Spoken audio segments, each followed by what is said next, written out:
Welcome to the Neurodivergent Resource Podcast. Today, I am met with Ron K. Kaufman. So excited to be here with him today to share what's going on and find out more about how we can support him overall. Ron, thank you so much for being here.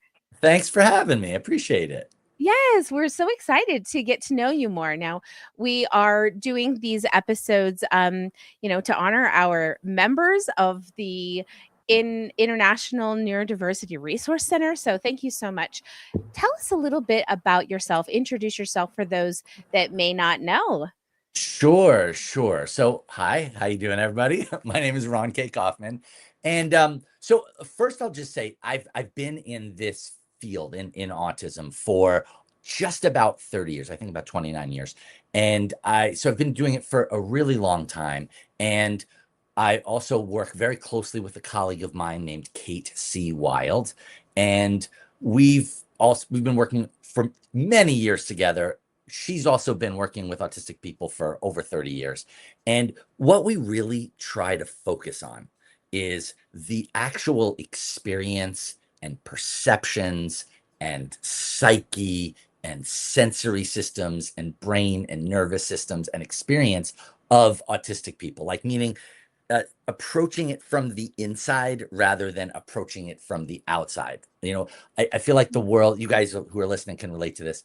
The world tends to approach autistic people from, understandably, I get it, right? They're not experiencing it, but they approach it from the outside, which is like, okay, we're seeing this person who's autistic.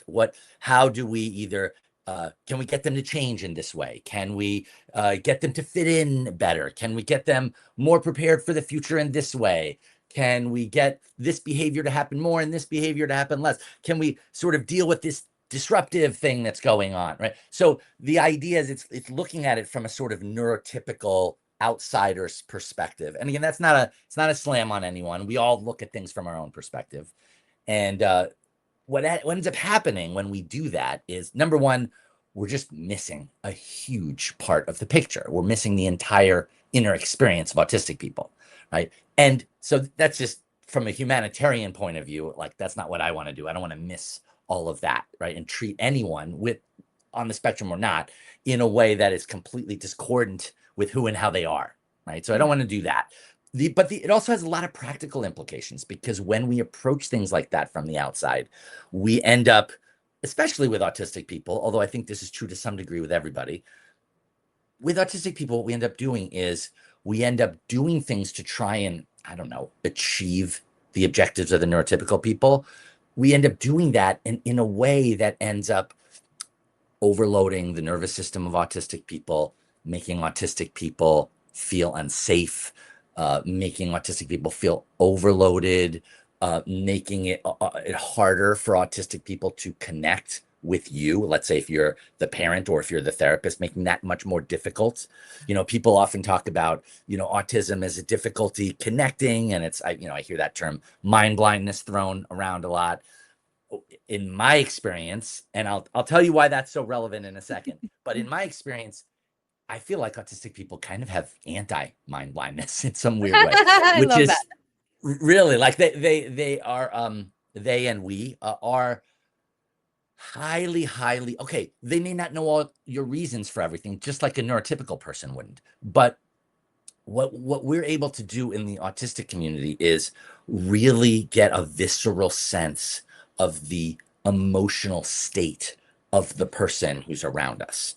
Yeah. And if you're an autistic person and that what you're picking up is distress or pushiness or stress or whatever, you're gonna feel unsafe, you're gonna feel more overloaded, and that's going to interfere with, let's say, my ability to connect with you.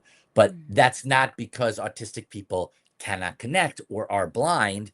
It's because we're actually, when anyone feels safe, when anyone's nervous system is overloaded, they can't connect. I don't care who you are, Yeah. right? And so, right, you can think about that, right? Think about if any of you are neurotypical who are listening, right? If you are in a situation where you're in a super high, you just got in a car accident, or you just found out someone you love is in the hospital, or you just had a really hard day at work, right? And someone comes in and is like, either like talking at you or like, okay, we got to do this, we got to clean up the house, right? That's going to overload. Again, I don't care who you are, right? That's going to be overloading for you, Yeah. right? And I think a lot of the world gets focused in on like either how to change autistic people or autistic people do this, but autistic people don't do that. Like they come Mm, up with these rules as as as versus this idea that it's not about autism isn't about what someone does or doesn't do, just like being yeah. neurotypical isn't. It's that it's more about who they are and how they process things and who we are and how we process things. And so ultimately, if someone is autistic, then they'll do just like a neurotypical person will do a different thing in different circumstances, right? Right. You're going to be different if you just got in a car accident than if you've had a relaxing day in your living room all day, right? And so will an autistic person. They're going to act and be different if someone is pushing them or if they're in a sensory overload environment than if they're in a safe and predictable environment where they feel they have control and where they're not being judged and all of that. So I know that's a very long answer, but I'm telling you this to give your viewers a sense of like, this is where I'm coming from, this is where Kate's coming from. So we Yeah. work with families and parents to help them interface with their loved ones in this way, which results in a much more powerful relationship, but also results in learning and growth Yeah. on behalf of everybody, but including the autistic person. So that can lead to more language or more communication, or even a simple thing like being toilet trained. We also work with schools and therapists to help them in the same regard. I have a Facebook Live today actually called Productive is Destructive. I saw that. This is a big thing that professionals fall a trap they fall into. They're trying to make their 1 hour productive and it ends up being destructive because they're trying to be productive. If you do that with an autistic person, it's going to be counterproductive, right? Yeah. So that's where Kate and I are kind of coming from. But I just want to say one more thing about me, which is, I've been in this field for a long time. So of course I have a professional connection and I love a lot of autistic people. I know and love a lot of autistic people and have people in my family and people who I'm close to and clients. But also, when I was a little boy, I was diagnosed with profound autism, what they used to call severe autism. I was non-speaking. I had no language and no eye contact, and was very much in my own world. I would spend hours a day taking a kitchen plate and sitting on the floor, putting it on its edge, and then spinning it like a top while I would flap my hands. I could do this for hours, or I would rock back and forth and move my fingers like this. And, it was actually pretty amazing that I tested, this is true, multiple times. I actually tested deaf. The specialist thought I was deaf before they even got the autism Yeah. piece because I was Or completely understanding. non-responsive to sounds. Yeah. Even my mom, who was very tuned into me, was like, I don't think he's deaf. I think he's not connected or tuned in right now. And the doctor was like, listen, there are involuntary movements that he can't control. It doesn't matter if he's not raising his hand. There are little twitches he's going to do in his eyes that I can pick up on, and he's not doing this. So I'm telling you, your son can't hear, right? And this had some Oh, relevance because I had very, very life-threateningly severe ear infections where my oh, eardrums had burst. So they weren't coming out of nowhere with this, but they were yeah. still very wrong. Yeah. Um, Yeah. Actually, my hearing was super, super sensitive, but I was in shutdown so much that I seemed um, not to be Yeah. hearing. So Yeah. someone could come up behind me and make a loud sound, I wouldn't even flinch. Obviously, that's for some of our loved ones on the spectrum. It can be the opposite, where Yeah. they might have a strong reaction to a small sound. But Yeah. this is one of the things I always say is that hyper and hyposensitivity are deeply connected because often the Mm, hyposensitivity is a reaction to the person being hypersensitive, and it's the yeah. nervous system trying to take care of that person by shutting things down. Isn't that the So case? anyway, my parents were told I had an IQ below 30. This is true. I'm pretty impressed by that. And they were told, look, he's never going to Wow. talk. He's never Yeah. even going to prefer people over objects, right? He's not going to be able to take care Yeah. of himself. He's not going to be able to go to like any kind of not school that's not deeply specialized. Long term, he's not going to, go to prom or graduate high school or go to college or fall in love or get married. I wouldn't live on my own or any of this, have a job.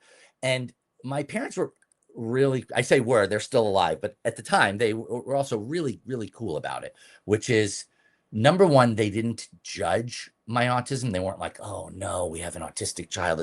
And you have to understand this is in the 70s when there Yeah. was like no Very alternative totally. points of view.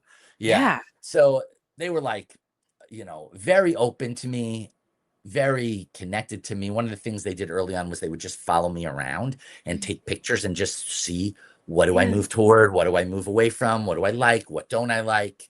When am I more connected? When am I less connected? And yeah, they basically set up this whole program, and my mom really, really intensively worked with me.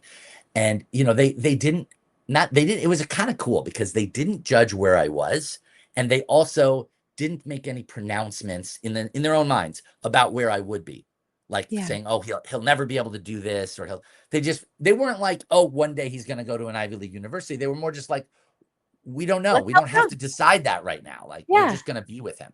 Yeah. And so, yeah, so they worked with me, my mom especially, for over 3 years. And I grew and I bloomed and blossomed. And uh, really isn't an exaggeration to say that I went on to do every single thing that my parents were promised that I wouldn't be able to do. I Oh, graduated from yeah. Brown University with a degree in biomedical ethics. That's actually, by the way, these are not just decorative.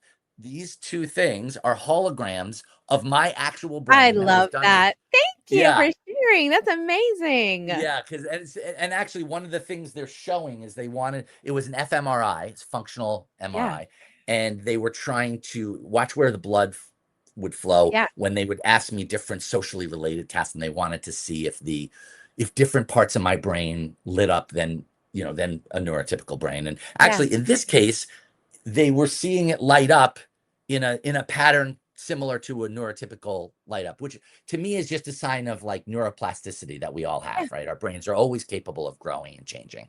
And for those of your viewers who don't know, my father wrote a book about my story. It became a bestseller, and then they made an NBC television movie about my story. I don't mean like a documentary. I mean like a movie with actors and everything. Yeah. And many, many millions of people saw that. So people start to kind of come to Wow. us from all over the place. So anyway, that's where my story started, but I still carry it with me in the sense of just my own differences, and also my sense of like, it's so, so important to come at this from the inside, from Yeah. the autistic person's actual experience. And part of that entails really being able to fall in love and truly enjoy autistic people where they are and how they are, without Absolutely. needing change to happen for us to feel good about them or our role in their lives. I say this because I work with a lot of people who do struggle with this. A lot of parents, for instance, feel like they feel bad if their child or even their adult child doesn't do certain things, or they blame themselves because it's subtle, because actually they blame themselves because they think I must have done something wrong, Yeah. but they don't even see that even the act of saying I did something wrong is saying there's something wrong with their Yeah, loved one, right? exactly. Right? Because, oh my Exactly. gosh, look how they are, right? How terrible, Yeah. right? And Yeah. so anyway, I didn't mean to. I'll let you ask more questions, but just to give you an No, idea of, you're great. this This is is where I'm about coming you. from with it. Yeah. No, I love that. Thank you. And you, first off, I resonate with you in so many ways. Let me tell you that first. Oh, That when thanks. I was not diagnosed until 45. Oh, However, wow. when I was a Okay. child, see, I have Mhm. this outer ear microtia. So I have these little teeny tiny ears. And so for me, when I was growing up, my sound sensitivity was just like you, oversensitive. In fact, when I had my brain scan done and my reflex testing and everything, I hear 1 second longer out of each ear than typical. Yeah.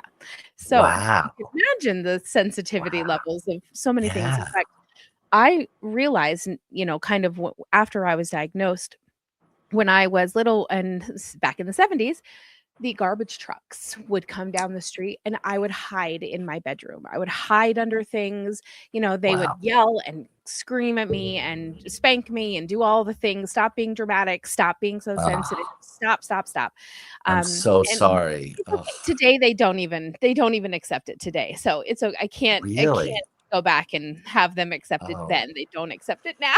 So I hear but you that. see my I hear son that. who just as you was Wow. profoundly autistically diagnosed at age 16 months, spinning, just all of the things. In fact, I think that one of it might have been your story that really inspired me to Oh, wow. start. Yeah, isn't that amazing how these connections come full circle sometimes? Amazing. And this was back in 2010 when just there just wasn't as much information. There wasn't as much. And of course not in the It's 70s. true. I couldn't compare it to that in any way. But No way.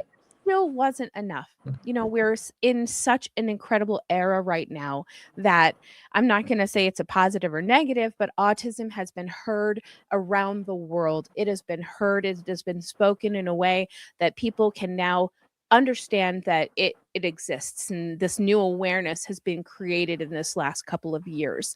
And I For think that sure. we as autistics really have the opportunity to kind of like you're doing, jump in and say, now let's take a correct look at this. Let's make sure that we're perceiving this correctly, Yeah, because a few things you said. Number one, it really comes down to overall human dignity, making connections with people, and providing the right kind of environment for someone to feel safe to make that for connection sure. with you. a Yes. 100%. And so I remember being in the pediatrician's office and them saying, "Oh, your son it must be deaf. Like he is not responding to things." And I am a mama going, "Are you kidding? This kid hears his binky from 2 blocks away. If he click, click, click, click, click, if he hears that binky coming, he is running Right. for it. Like he is not hearing. Like, no, that's not the case." Right. But they don't listen to the actual person who is in this individual's life at every moment and every second. And I think that is such a disservice, um, that needs to be, I mean, just all of the systems were not made for the people who need them today. All of the systems need to be replaced and rebooted and resystemed, however you want to do that.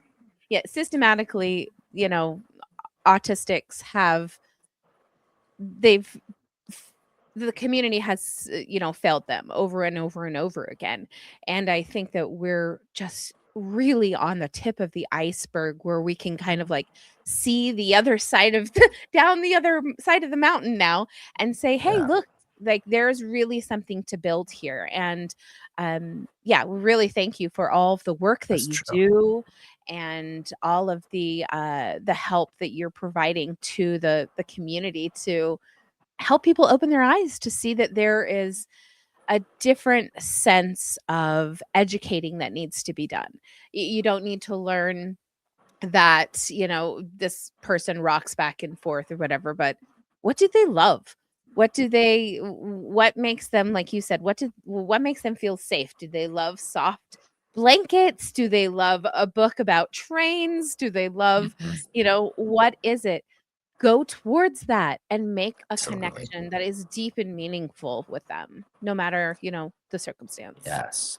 And it's so glad you're saying that, Sarah, because in order to do that, and this is the key piece that I think gets missed sometimes, right? In order to do that, in order to do exactly what you're saying, let's say you're a neurotypical parent or therapist, right? In order to do that, it's not just like, okay, I'm gonna bond with them based on that thing. It's also has to come from we have to find a way to love what our loved one loves, right? Yeah. And fall in love with what they're into, right? So And true. so that comes from it also comes from a mental emotional shift that has to happen, not just to like, okay, I'm going to do this strategy. That's important too. We might have ideas of different things we want to do to help our loved ones, but this key piece, and I got to tell you that the people that I work with, and I work with people from all walks of life. I mean, I've worked with people from well over 100 different countries, often in their country, and I just find this to be universal. I don't care. There's lots of different cultures. Japanese culture is really different from American culture, but still, I see the same thing, which is people are who are neurotypical. They are they struggle with this, and they feel like they want the autistic person to come toward them, metaphorically, do less of this, look more normal, do all these things. And so if I then tell that person, hey, listen, because this is one thing I would say, hey, one of the things we want to start by doing is called synchronizing. And that means instead of trying to get their attention or redirect what they're doing or stop what they're doing when they're stimming, we want to actually like truly and deeply, enthusiastically do that with them in a way Join. that isn't going to be disturbing, but in a Yeah. way that is connected to them. And if I just say that to somebody, they're not like usually. And once in a while, someone's like, "Oh, that's really cool. I never thought of that before." But sometimes they'll say, more often they'll say, but then won't he do it more? Then won't she do it more? Then they're already doing it too much. And it looks really weird when they do it in the supermarket and blah, blah, blah, right? So they're already in this headset of like, Yes. must get them to stop and change it, right? So so for me, I can't just say, well, forget about that and just synchronize with them anyway, right? Number one, because they won't do it. Number two, if Yeah. they do it, they're going to do it in a way where their child or adult is going to know it's BS. So then they're going to not want Exactly. it, right? This is Exactly. the opposite of mind blindness thing I was saying, right? Yes. They autistic people, we have the best BS detectors on earth in this Yeah. kind of area, right? It's so So true. yeah, and I think what I've really noticed, I think Kate would, who I work with, she would second this, is like first we got to address the mental emotional piece that's blocking you. If you're a neurotypical parent or Yeah. therapist, like okay, what's in the way here? Why is it so important that your child or adult look like other children and adults? Yeah. Why is it so important that they stop doing this? I get that they're doing it a lot. I believe you. Why is it so important that they don't though? Yeah. Right?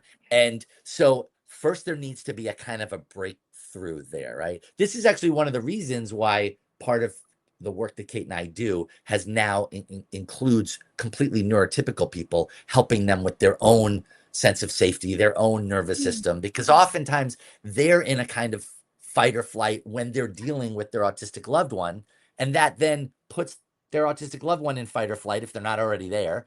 And it's a terrible cycle Everybody's that we get chaos. into. Yes. Yeah, exactly. Nobody wins from that, right? No. So yeah, so first it starts with this, like we have to have a different way of viewing, if you're neurotypical, your loved one or your client who's on the spectrum. It doesn't mean they can't, it doesn't mean, because I hear this sometimes as a backlash, and I understand when I hear it. I don't judge people for it. Sometimes the backlash to that is leave autistic people alone.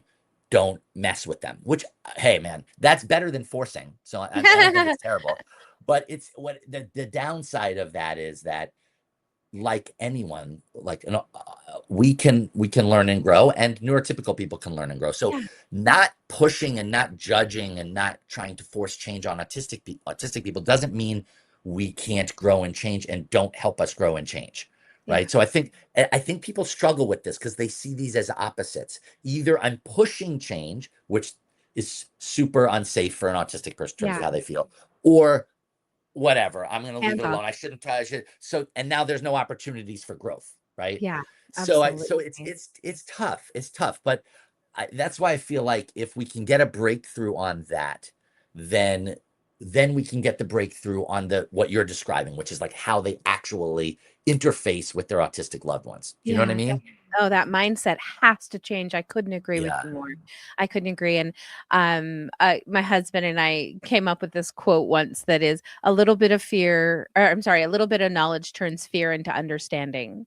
And Ooh, I isn't like that that. the truth? Because I like when you are in this fear mindset, all you want to do is how can I feel safe? How do I get out of this? How do I and it's about another person, which is even more dangerous. But at the same it's such a double-edged so sword true. because when you are a parent of a profound child, of course they have needs that you have to meet. You have to meet their needs. My son is 16. He still needs help getting dressed. Like that is I have a 14-year-old who's been planning her outfits since she was 2. So that's not a problem for her, but for her brother, Right. it is a completely different set of tasks. And I get he that. is, no more or less deserving or value or worthy than she is because she has So those true. capabilities. And so, in So order true. to honor everyone just across the board, I completely understand what you're saying. I remember when he was little, one of our first therapists that came into the home had like a little animal set, and he did not like animals. He loved numbers. He was reading at 1 and writing at 2. He wasn't speaking until 5, but we were able to communicate a little bit through that way. And he loved numbers and letters. And I would always tell the therapist, please, please use numbers and letters to connect with him. That is the easiest way. No, I have this farm animals. I'm doing this farm animals, farm animals. And he would just sit and ignore her, ignore her, ignore her, ignore her. And finally, she was just like, this kid doesn't have the capability of learning. Like, he is not capable of learning. He has 99% working memory. I believe it. Yeah, No, there's no this he's capable of way more. But, of as soon as course. of and as a parent, when it's your first therapist coming in, you're like, oh my gosh, I have to listen to what she's saying because I'm just a parent and this is a professional." Now I tell parents, like, no, you listen to your gut. First pediatrician, first therapist, first whatever. If they're not saying something that feels right, you listen to that and you find something else that feels right. Absolutely. Because it Absolutely. doesn't, 100%. yeah. When the next therapist came in and we said numbers, letters, and she said, "Oh my gosh, yes," and threw all these things out, he just his eyes lit up, his love for her, it was So instantaneous. sweet. You could see it right away. Yeah. If you're not willing to make a connection, you cannot expect any kind of results to happen with your client, with your child, with your friends and family. Like, there's Yeah. this level of human just do you want to have a connection, or are you doing this just for a paycheck? Like, you need to come into this kind of work with a real genuine sense of self and sense of caring of the other person, because they're so Absolutely. they can just pick up on it just like that, like you said. Yeah, no, it's so true. It's really Yeah. so true. I mean, if I'm working with someone, these are the first things I ask a parent is like, what is your son or daughter love? What are they really into? Like, I'm not like, oh, I have a thing. I'm gonna go in and do my thing. Like, it's all building. In fact, it's so funny. So I'll just tell you something interesting. So the specific approach that Kate and I the name that we've named our approach, Yeah. right, is called the Safe to Connect autism approach. And Safe to Connect, the reason we named it that is because autistic people have to feel safe to connect. So we Yeah. just cut off the end of that sentence and made it like what we call Love it. ourselves, right? And but the reason I'm telling you that is because this is it's so fascinating what ends up happening because if people are I always say when I'm trying to show someone again, whether this is a professional or a parent, how to best connect, reach, teach their loved one on the spectrum. Uh, I'm going to give them a bunch of steps. Here's the things you want to look for. Here's the signs you want to look for. If you see this sign, then do this. But I always tell them this too. I go, listen, I'm going to tell you that because it's usually helpful for people who know nothing about this at the beginning to do these steps. I said, but when I'm with your loved one, I'm not sitting there going like, am I on step 2 or 3? And am I doing this? This is because what I'm doing is I'm just saying, uh, is this person with me or not with me? And like, what if they're not with me? How can I better connect with them? If they are with me, how can I interface with them? And so I, what I'm often telling people is sort of like, that's something a little bit more visceral and the Mhm. steps are sort of like the way when you're first learning to ride a bike, you have to be told, like, here's how to put your feet, here's where to lean your weight, here's how to turn. But once you're riding a bike and you've been doing it for years, you get a feel for the bike.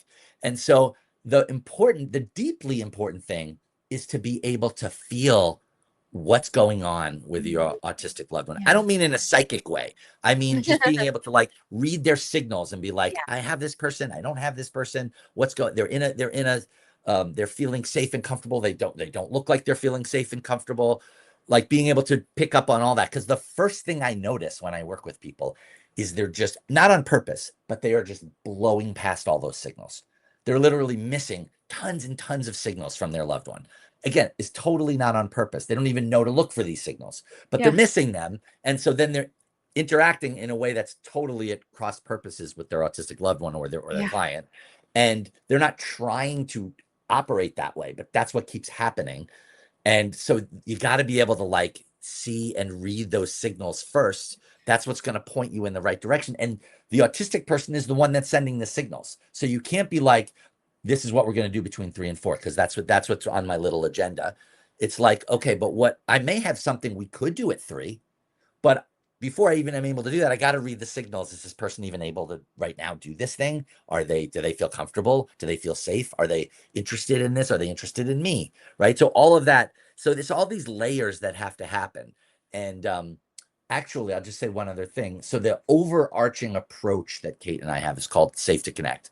But we have a specific piece of it that we call the ACT protocol. It stands for Mm, autism. ACT is an acronym, it just stands for Autism Crisis Turnaround.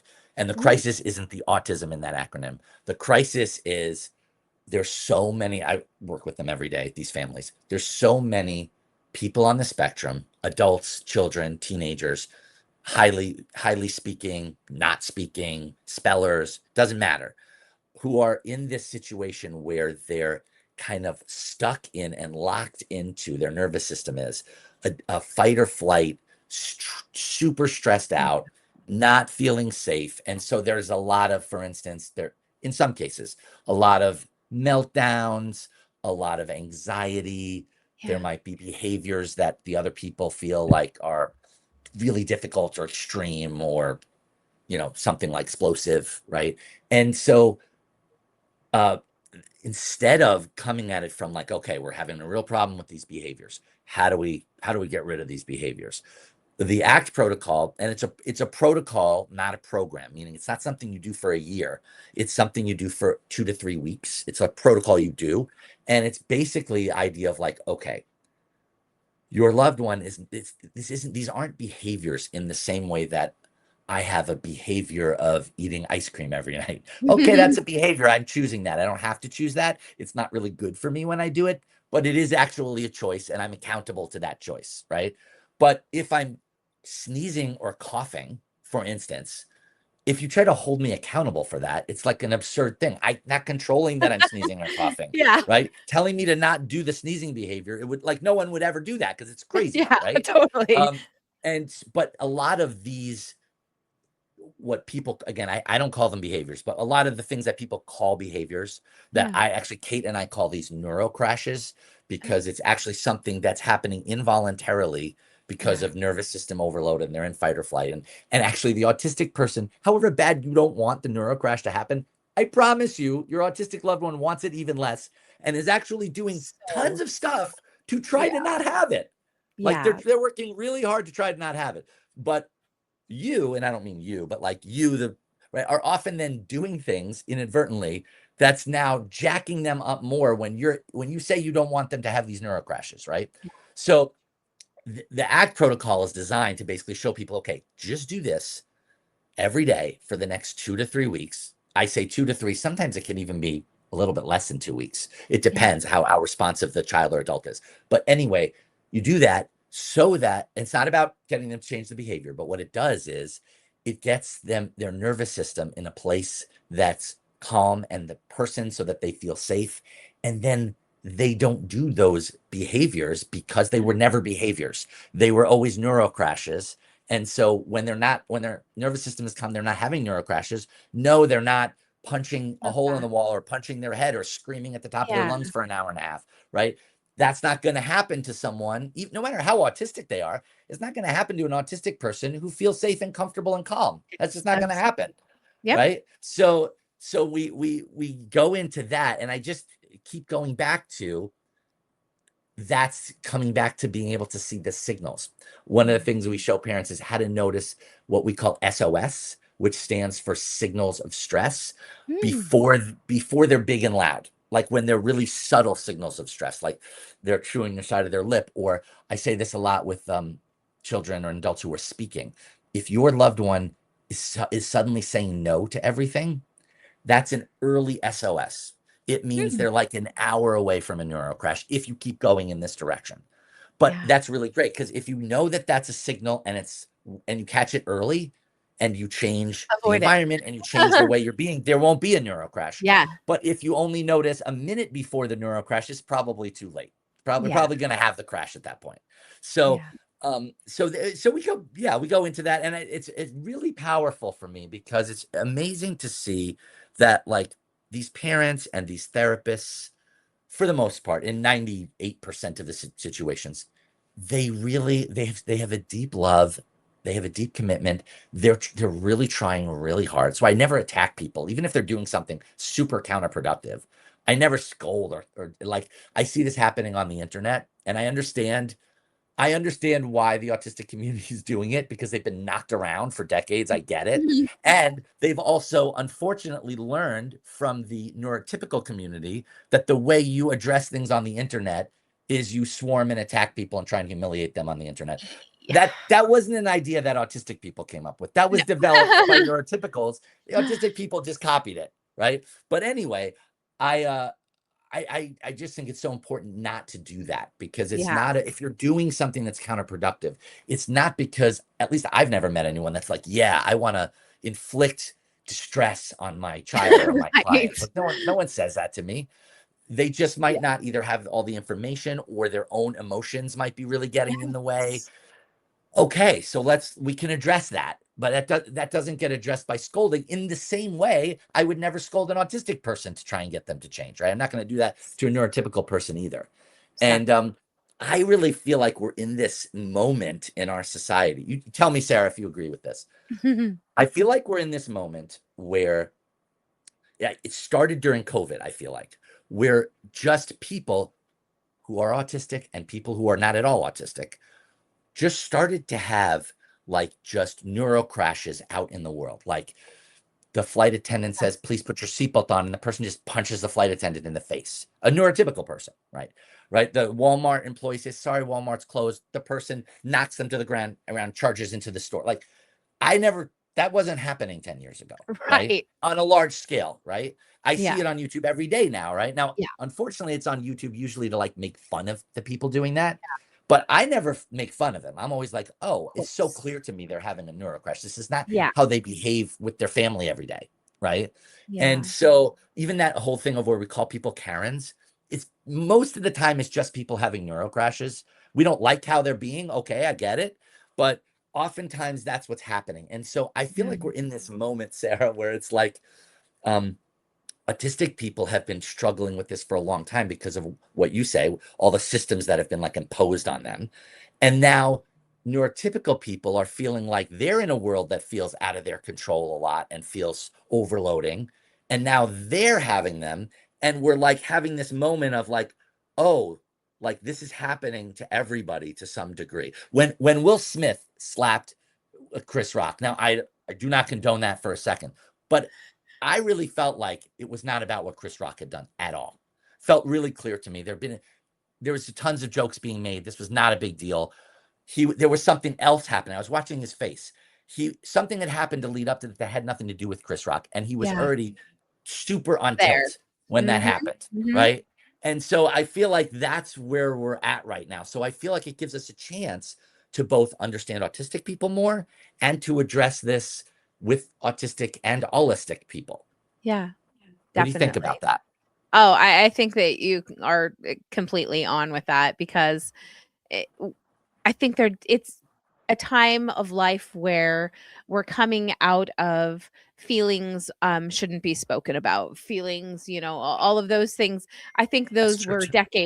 decades ago, and I think that bless the boomers, but eventually we'll have a whole different set of people moving into all of those That's true. positions, and it'll be a different look. It will have a different outcome because I think the people who the Gen Zs, if you will, or Gen X, I guess is what I am. Yeah, we have a different outlook because we were raised in a different time where we didn't have we're in the middle of having not having technology and having technology in this middle field, and we can see the importance of real connections with real individuals where we used to spend time leaving our house every day to go or do something, and meet people, and not as much time on a screen to talk to people and to get to know people. But That's true. hey, That's I don't true. know if I ever would have met you otherwise, so I'm super glad Oh, for it.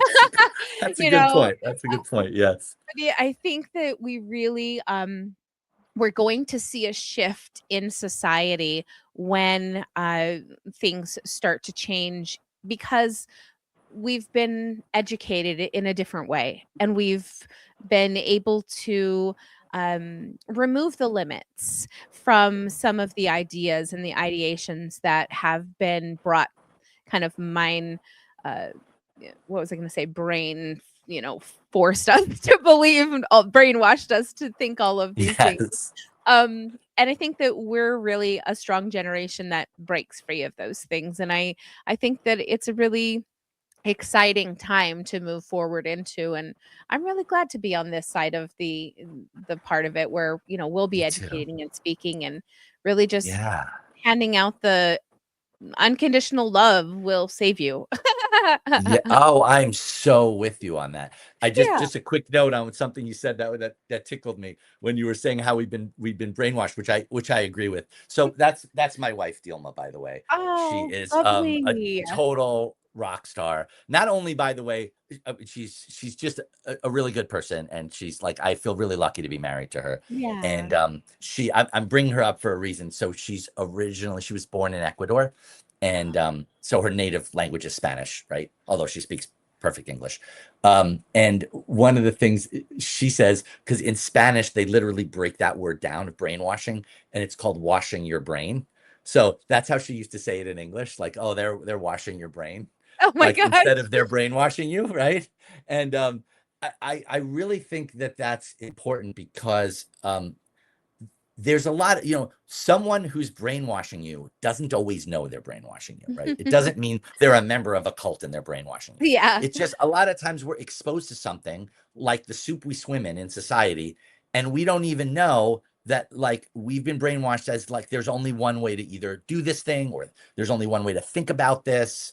And like, I it's really cool actually, because in my work I feel like I get to watch a lot of people kind of wake up in a certain way, like, oh, there's a whole other way to see that. Even just something simple like, oh, instead of seeing a stim as a weird behavior that makes a person look autistic and should be redirected, this is actually the person's way of regulating themselves and feeling comfortable. It's a reflection of their interest, and this is actually something that's good for them.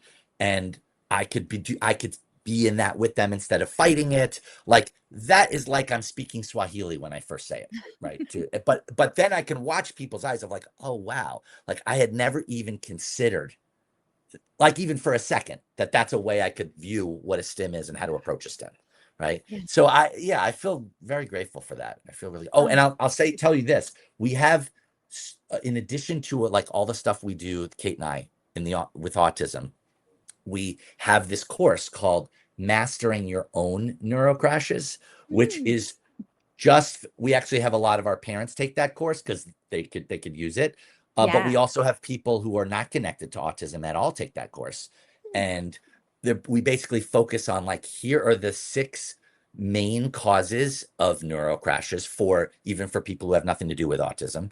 And here's then what you could do about each of those 6 things. Like, here's the sort of 6 Love that. solutions to those 6 things, Yeah. so that even if you're living a hectic, crazy life and there's a lot of overwhelming things happening, you could be more in touch with your nervous system, be more in sync with yourself, and help keep your nervous system in a regulated place so that you're not flipping out or super Yeah. overstressing or having a neurocrash. So Oh, anyway, so that's I feel really grateful for that. Tell me your website where everybody can go and find more information. Sure, sure.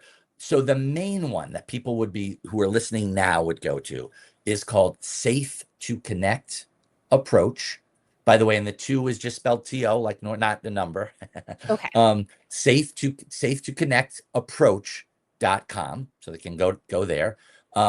They can also, I do want to say this, they can also go to safetywithinyou.com. That's not an autism site, but that's a site that focuses on um, Kate and I's approach to neurocrashes and mental health in just the wider community. That's called safetywithinyou.com because it's also about fostering the same safety that we're trying to help our autistic loved ones feel. Yeah. And one last thing. Oh, people could definitely go to my Facebook page if they type Ron K. Kaufman into Facebook. I not only do I post every single day, I post videos and stuff, but also every Wednesday, which is when we're recording this too, every Wednesday at 3 p.m. Eastern US time, I do about a 1 hour Facebook Live where I focus on a subject first, and then I always leave time for question and answer. People can type in anything they want. I will answer it, even if their question is not on point to my talk. Totally fine. I want people to have a chance to ask anything they need to ask.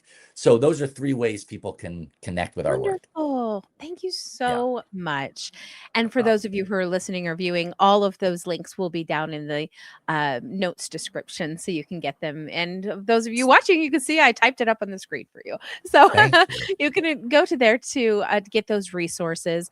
Ron, it has been such a pleasure to speak with you today. Like I said, I've looked forward to connecting for quite some time. So Uh, I'd love to do it again soon. And Absolutely. We'll do it again for sure. yeah, thank you so much. Okay. Have a Thank you. wonderful time with your next sessions and your, live today. I think I might hop on there. All right. Thank you very much. Talk to you soon. You got it.